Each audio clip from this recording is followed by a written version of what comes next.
In 2012, the Summer Olympics took place in London.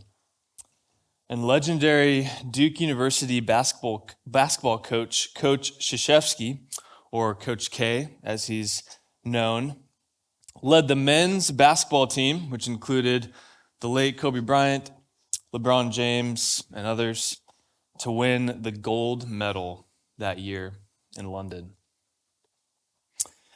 But earlier that year, the team was assembled, and Coach K, he did something interesting. Coach K, if you know anything about his background, he attended West Point Military Academy and was an officer in the U.S. Army. And so with that background and being the coach of this national team, attempting to win a gold medal for our great nation, he took the team to a place called Arlington National Cemetery in Virginia. This cemetery is the largest military cemetery in the nation, with over 400,000 veterans buried there. And he wanted to take the team there to show them something. He knew he had to build a team of all these individual superstars that are typically all on separate teams, warring against each other, and then for the Olympics, they're all of a sudden on the same team together.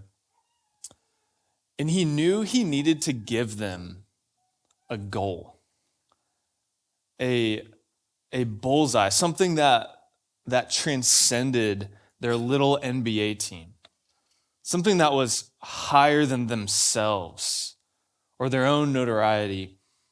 And so he went to the cemetery and he showed them all the graves.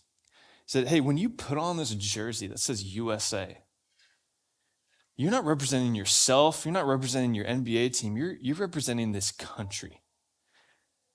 And this country has its problems, but look how amazing this country is, and look how many people have laid their lives down for this country. And this one idea unified the team and ultimately led them to win the gold medal.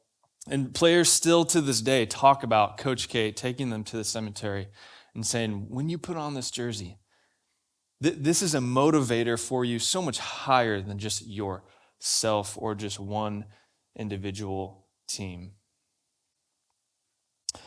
I tell you that story because our goals as a Christian, or where your compass is pointed, it really tells you everything about yourself and the journey in which your life will unfold. It informs everything. Because when you are walking aimlessly in life, some of you have done that and maybe are right now, you are tossed about to and fro by everything. You're a mess. And so I want to ask you this morning, where's your compass pointed?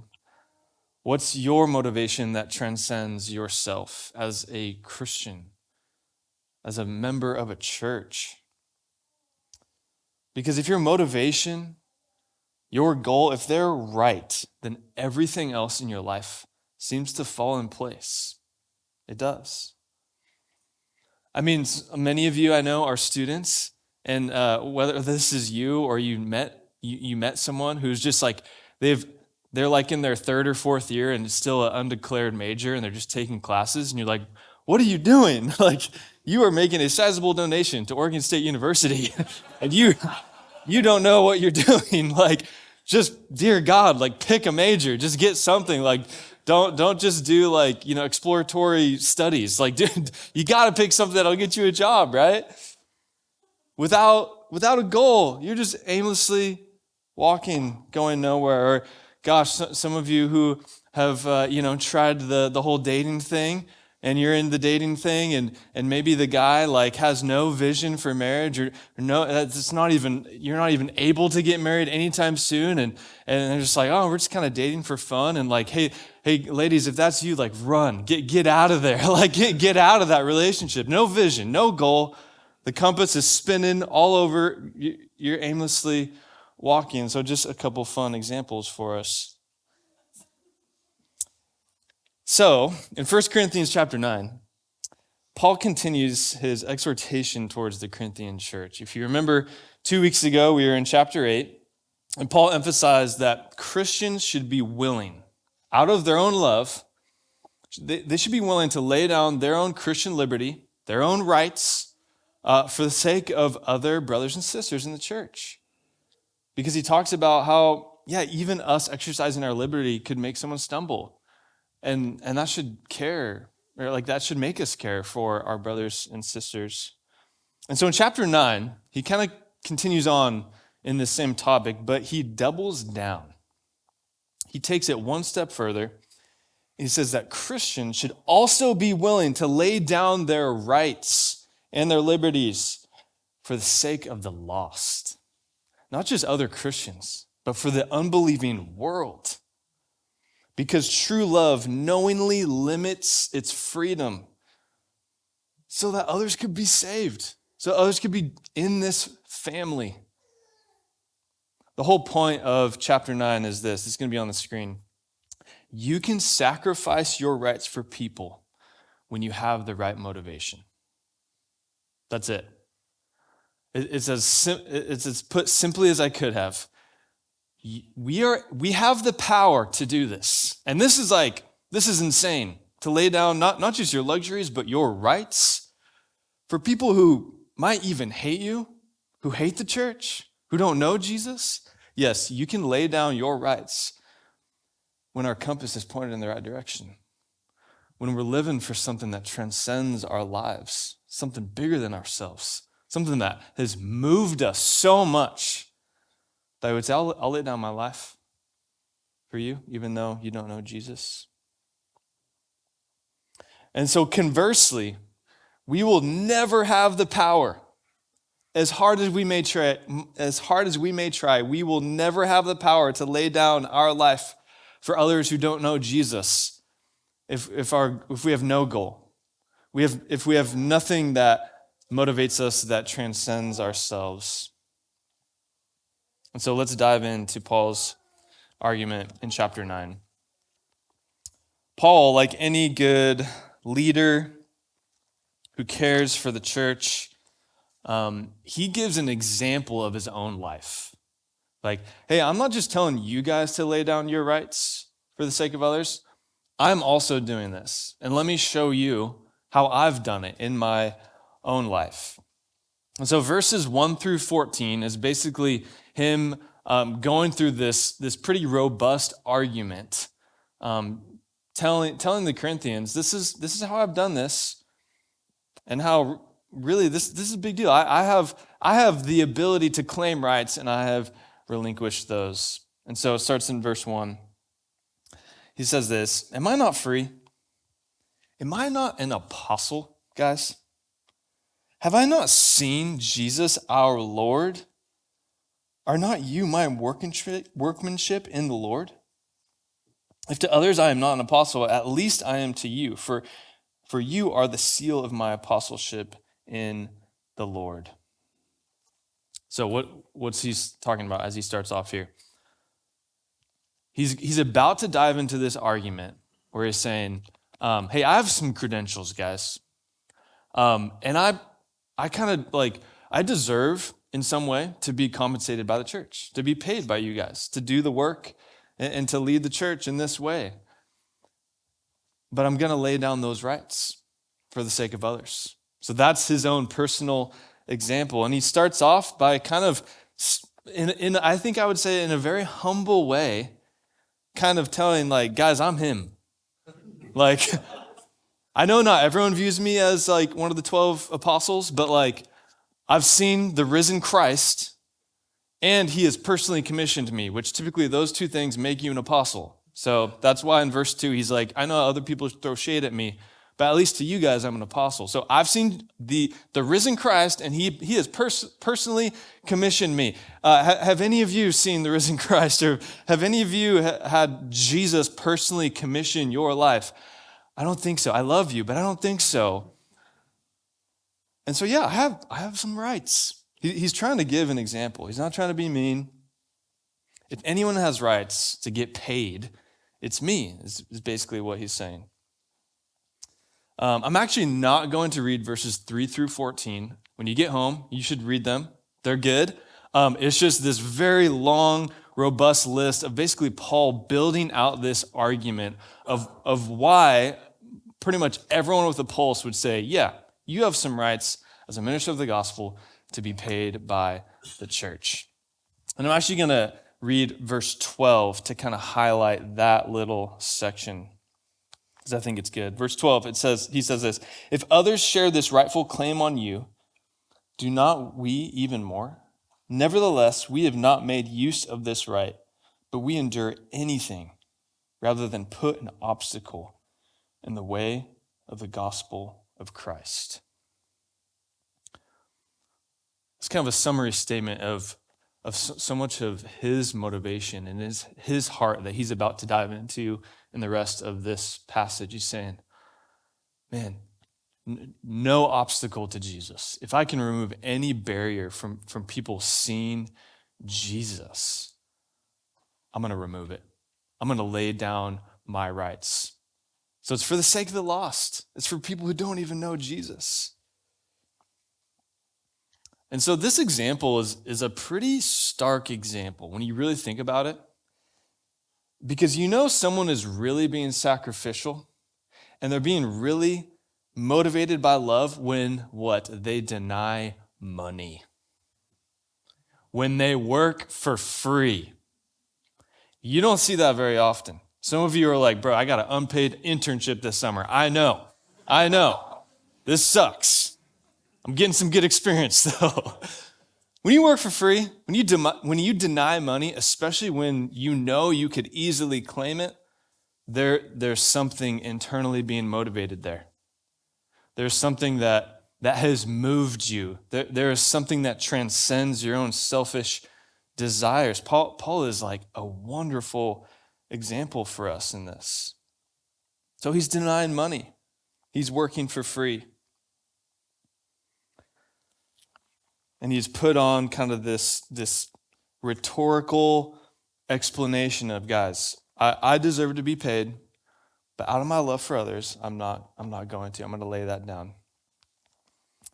And then he gets more into the why in verse 15. So we're going to pick it back up in verse 15. It says this, but I have made no use of any of these rights, nor am I writing these things to secure any such provision. For I would rather die than have anyone deprive me of my ground for boasting. For if I preach the gospel, that gives me no ground for boasting. For necessity is laid upon me. Woe to me if I do not preach the gospel. For if I do this of my own will, I have a reward. But if not of my own will, I am still entrusting with a stewardship. What then is my reward? That in my preaching I may present the gospel free of charge, so as not to make full use of my right in the gospel. So here he starts to explain how he's out of his love for the lost, he's removing the barrier. He's saying, I don't want people to get confused with thinking I'm, making them pay to hear about Jesus. No. It's because I love the lost. I don't want any barrier. I would do anything to lay down my rights so that people can know him. And Paul, no, he's not trying to do some reverse psychology here to make the Corinthian church feel bad and like pay him extra and a bonus. Like that's not what he's doing. He's actually doing the opposite.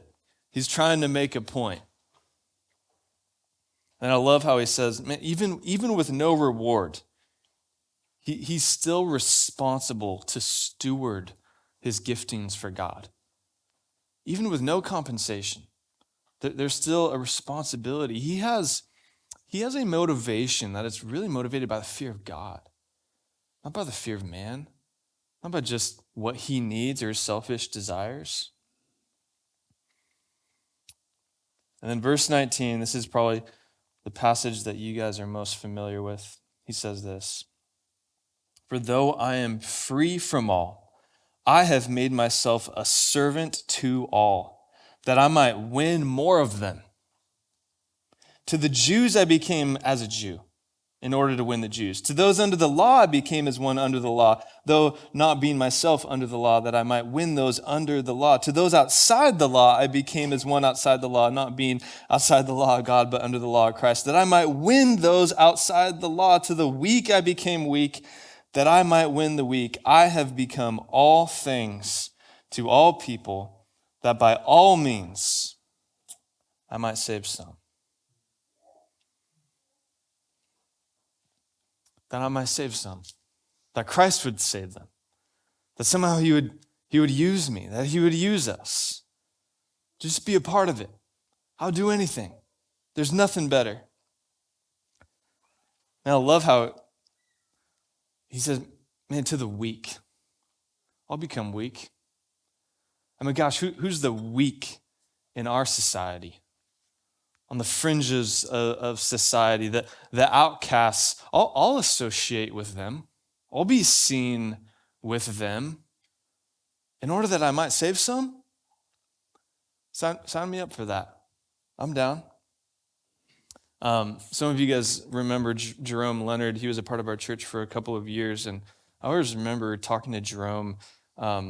I don't know if you knew much about his past, but he had like two doctorate degrees, just like a man with this incredible pedigree, this incredible past, and just not in any because of not any reason of his own kind of failure in life or in any way, but he was a bus driver here in town.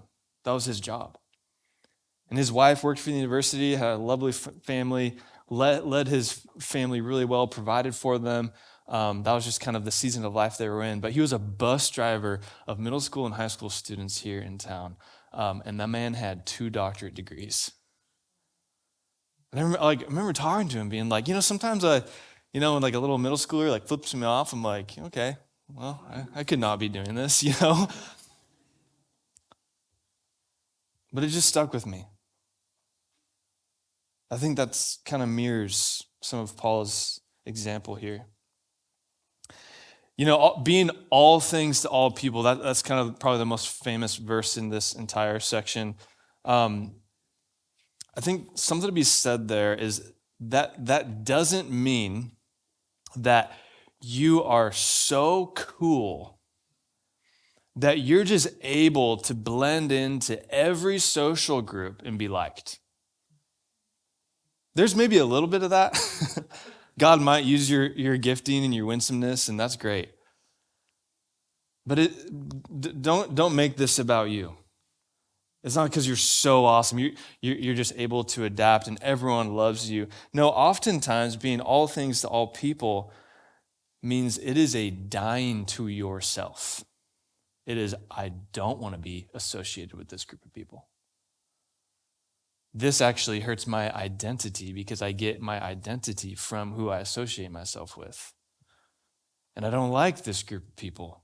This group of people is weak. This group of people is foreign to me. I don't fit in here. They don't like me like they do over here. But what if God is asking you to lay down your rights so that you may win some?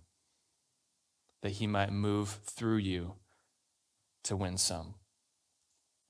I remember the first time I led Village in college. The first week of the school year, I show up, I just think it's just going to be 40 people bursting at the seams. Everyone's going to be awesome. Everyone's going to be, similar to me, and I'm just going to get along with everyone. And I show up, and there's 7 people in the room. I'm like, oh, I thought people would just come. Oh, I actually have to invite them? I have to get them in the room? This is not how I thought this would work. I just remember sitting there, and I invited a friend who was a non-believer. And I'm just going to keep it real with you guys. It was a strange group of people. It was a strange group of people. They probably thought I was strange too. I was part of that strangeness. And we talk about Village and how what makes it so beautiful and unique is that it is a group of people that outside of Christ, there's no reason for them to hang out. And that is found none other than the church. That's what makes Village novel. That's what makes Village actually attractive to people. Be like, this is weird, but I like it. This is strange. But I just remember being like, man, I got this guy who likes World of Warcraft. I don't know how to speak his language.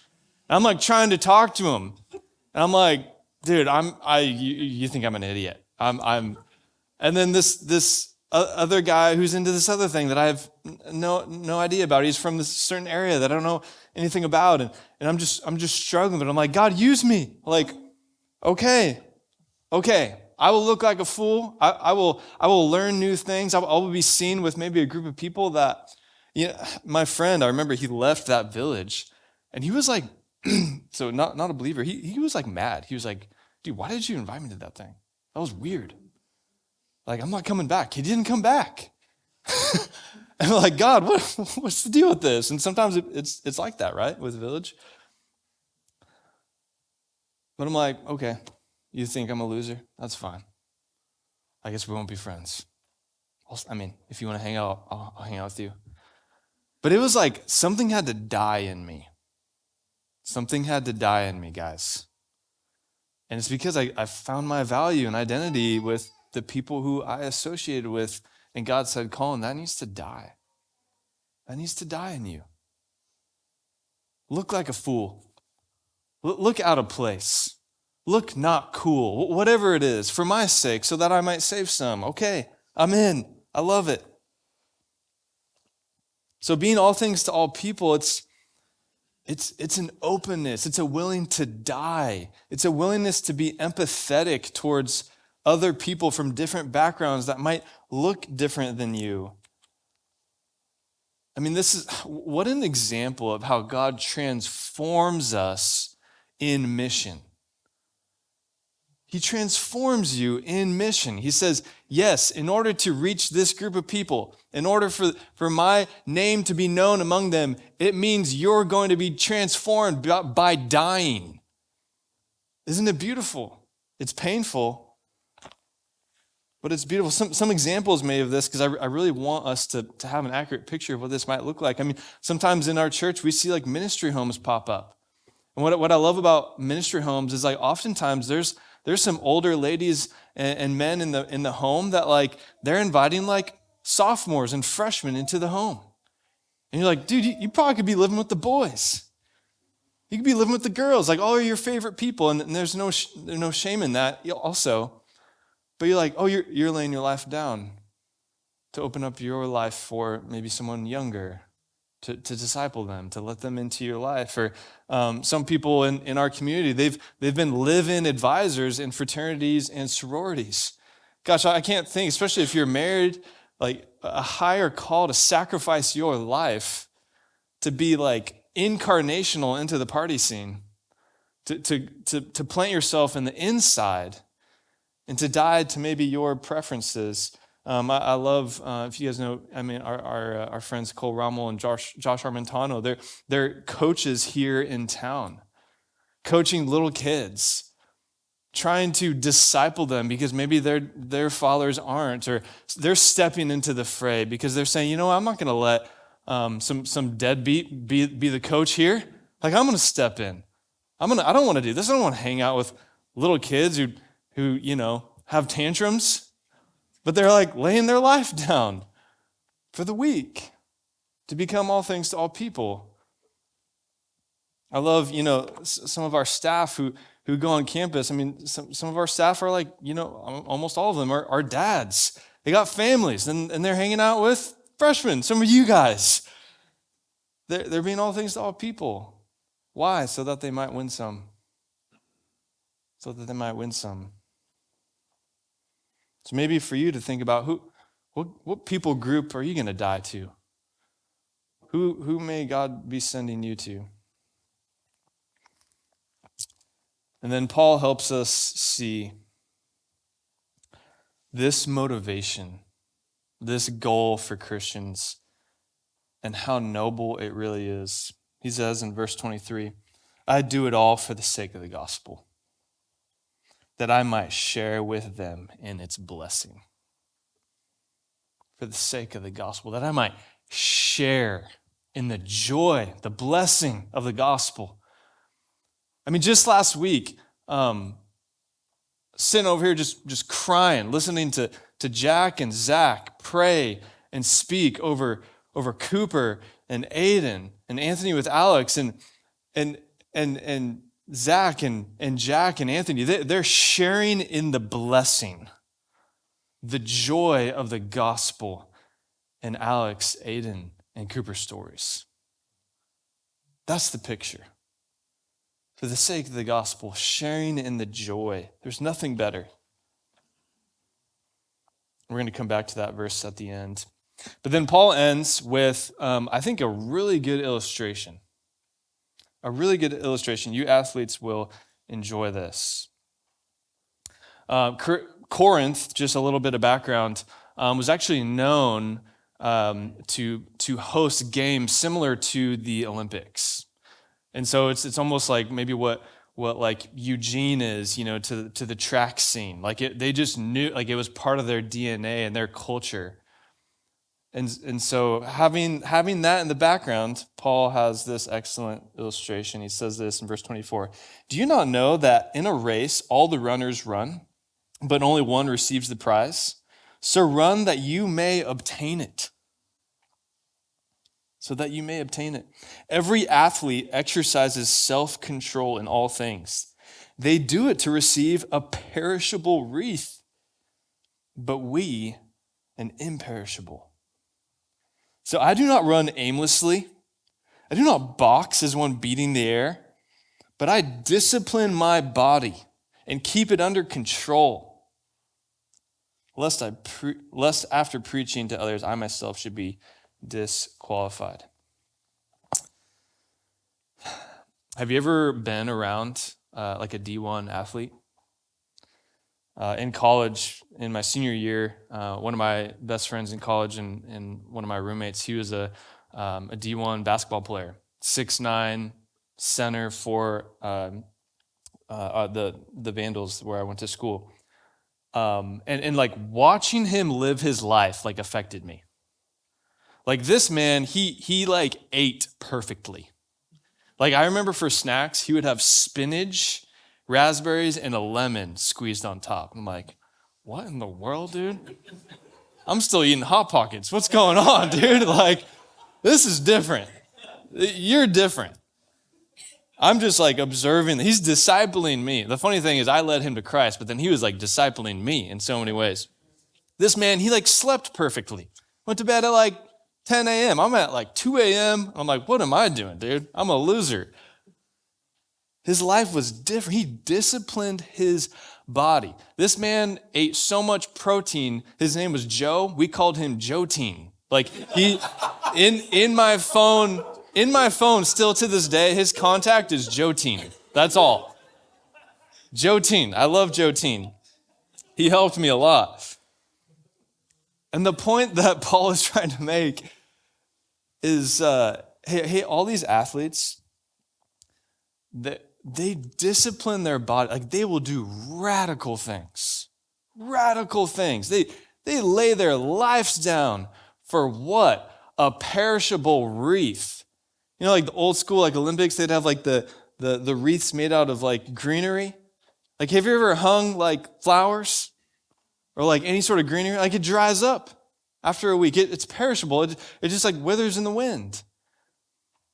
Some of you have trophy cases just filled with dust at home. What good are those? No one cares. You peaked in high school. Cool. Like no one cares anymore. It's great. You get to college and you're like, wow, I should be unconcerned about this. This is great. We're freed from this. But that's the point he's trying to make. Guys, how much more do we as children of God have something that is imperishable to run for? A crown that will never fade. An eternity ahead of us that will never fade. That's never fleeting. And yet Christians, we can be some of the most undisciplined people in our cities. What in the world?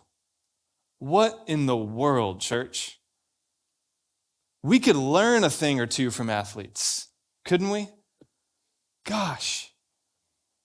I know we like to make fun of people who, living in Corvallis, some people who kind of the green initiative folk, I think Christians should be the ones who steward this planet more than anyone else. But people who maybe worship that a little too far, and like what they're willing to do for, to less emissions or whatever it might be. I mean, gosh, the other day I got a pamphlet in the mail. We were like members at the Newport Aquarium for a couple years, and so we still get the letters or whatever from the aquarium. And it was like, that time of the year where they send you like the donation slip. You're like, okay, yep, garbage, not going to donate to that. But I like read it. I was like, yeah, sure, I'll like see what they want us to donate to. They wanted us to donate to the turtles. And an option on the donation boxes, it was like $200, $500, $1,000, $5,000 to save the turtles. And I was like, I love turtles, but not that much. Like, that's great. I hope the turtles make it, and I think Christians should care about turtles and the ocean and the world. So don't hate me. Okay, you people who are studying that. I love the turtles, okay? But I'm like, gosh, people probably give to that. And that's incredible, but that's fleeting. And sometimes Christians were maybe so unwilling to trust God with what he's entrusted us to manage in our finances. Or sometimes you're driving on 4th and you see all the people picketing in front of the courthouse and you're like, dude, it's a sunny Saturday day. What are you doing out here, man? You'd be doing so much more with your day.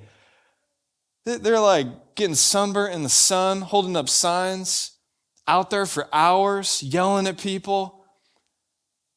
And I'm like, as sad as that is, gosh, I kind of respect it. I kind of respect like the discipline. You're willing to lay your life down for something. Sometimes I feel kind of lame compared to that. And so I know we might be quick to make fun of people like this or to think that it's silly, but here's where the edge is. Sometimes non-Christians are more obedient than we are. They're more willing to be sacrificial than we are. It's a sad day, guys, when non-Christians are more obedient to a God they don't even know. They don't even know him, and they're more sacrificial. They're more dying to the self than sometimes we are as Christians. So athletes, they knowingly limit their freedom to condition their bodies for a prize. Christians, we have the glory of God to contend for. And so we lay down our freedoms. We lay down our rights. So maybe even just to highlight a couple things, like this is where we got to have a family talk. Sometimes we have no issue sacrificing our time and our resources for things that directly benefit us and the things that we find important, the things that we just automatically prioritize. But maybe when the church asks for something, we just are all of a sudden busy. Or harvest time rolls around and you're like, I'm just busy, I'm stressed, or our Res Kids ministry needs more volunteers, and you're like, I'm just busy, I don't have the time, I don't really want to do that, but yet you're so willing to sacrifice for other things magically, somehow. Some of us know more about a sports team and players than we do the Bible. Some of us train harder in the gym than we do at pursuing godliness. Some of us watch so closely what we eat and yet care so little about our spiritual diets and what we are consuming spiritually and mentally. Some of us know more about how to survive in a video game than we do about navigating life and using God's wisdom to navigate the complexities of life. This is convicting, guys. Paul, this is a dagger text. Paul is kind of saying, guys, look at the athletes. Come on. We got God's glory to contend for. What are we doing? I mean, I am not exempt from this. The thing that I immediately thought of was like, often, if I'm like golfing early in the morning, like sometimes like I'll be able to wake up at 6 a.m. be like, I'm here, I'm ready to go. Here we go. And then like on another weekend, it's like 7:30 and I'm like barely making it. And Jess is like, wait a minute. Like, how are you so excited to get up last weekend, but now not this weekend? And you're like, oh man, there's a heart thing going on here. There's a discrepancy in what I'm willing to sacrifice for, but it's ultimately tethered to the compass. What's transcending my life? What do I ultimately care about? And so as we respond, I want to give a couple options, maybe some questions to think about. So maybe the first thing I want to say, I love the way Paul ends this chapter because he's talking about a race. And I think that's like not only is a helpful illustration or example, but all throughout the Bible, that same theme is used. That this life is not just like some cruise liner ship, take it easy life. No, we're in a battle. We're in a race. Have you ever ran in a race? Have you ever ran like a half marathon or even like 5K, whatever? Like you feel like you're gonna die. You feel like you're going to die. And so some of you are like, why is life so hard? It's because it's a race. And that's why we need God. And that's why we need to approach it like a race, because it is a battle. And so I want to lovingly tell you, like, wake up. Wake up to the battle. Wake up to the race. This is urgent stuff. And maybe even in that, like with what Paul ends on, like, where do you need to get your flesh under control? Like to discipline your body, to discipline your soul, where God might be probing you in that.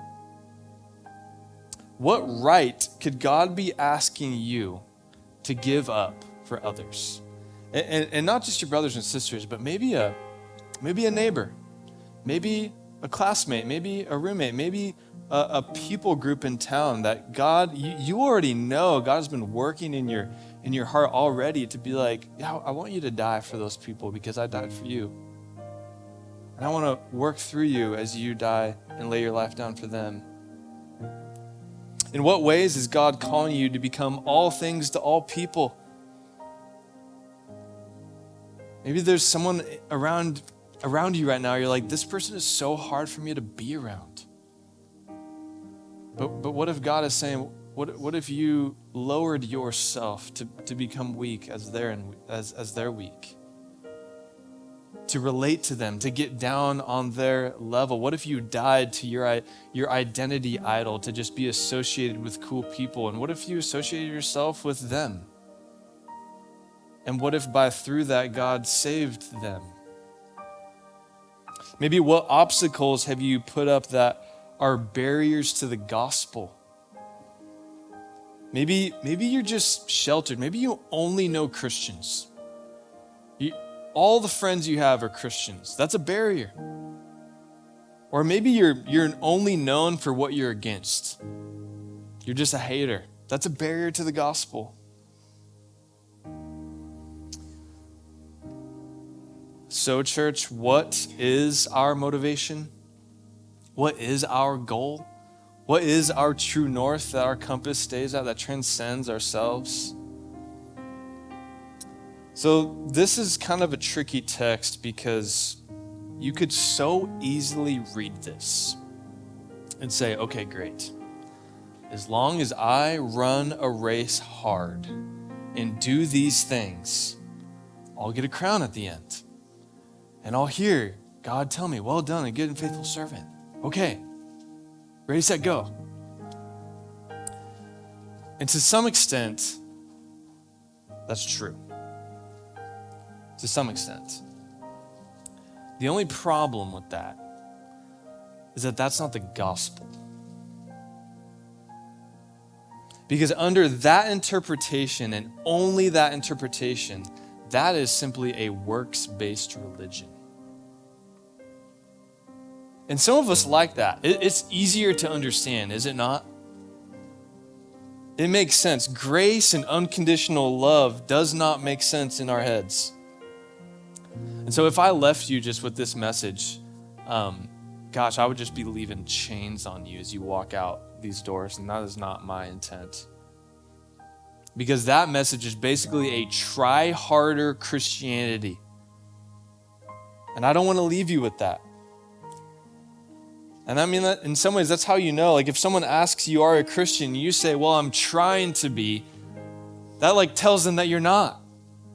That's not how it works. You don't try to become a Christian. God declares you're righteous. You're holy. The moment you trust in Christ, you're chosen. You're purchased. You're a son. You're a daughter. So Resonate, we run a race we've already won by someone else's effort, though. By someone who ran the race perfectly. And so I hope the pressure of performance just utterly falls off your shoulders. I don't know if you caught what it said in verse 23, but it talked about blessings, to share in the blessings of the gospel. But the message is not, man, I want to run the race so hopefully I can get that blessing at the end. No. It says to share in its blessing. So listen, you cannot share something you don't already have. You already have the blessing of the Father, that he fully loves you, that he's fully accepted you, that he's fully forgiven you in the cross. And he's saying, hey, share in the blessing, share in the joy. Just like we're evangelists for everything that we love. Hey, did you hear this song? Did you watch this movie? Like, let's share in the joy of this thing. That's what God is asking us to do. Share in the blessing, share in the joy. The battle's already been won. The race has already been won. Share in the blessing. So we run knowing someone has gone before us already to win. And like it says in the book of Hebrews, we get to look at that someone. It says this, therefore, since we are surrounded by so great a cloud of witnesses, let us also lay aside every weight and sin which clings so closely, and let us run with endurance the race that is set before us, looking to Jesus, the founder and perfecter of our faith, who for the joy that was set before him endured the cross, despising the shame, and seated at the right hand of the throne of God. Looking to Jesus, who has already crossed the finish line in perfection. He's already won the race. And Jesus ran for a prize. He already had the glory of the Father. He was seated at the right hand of the Father in heaven. And the one thing that he did not have was the prize that he was running for, and that was you. And that was you. To gain us, to know us, so that we would glorify him. Jesus was the only person ever to run the race perfectly, to actually deserve a crown of life. But he got a crown. It was just a crown of thorns. And we ran the race and we got disqualified. And he takes our crown of thorns and he hands us the crown of life that does not perish. And that's our hope that we have. And so would that be our motivation?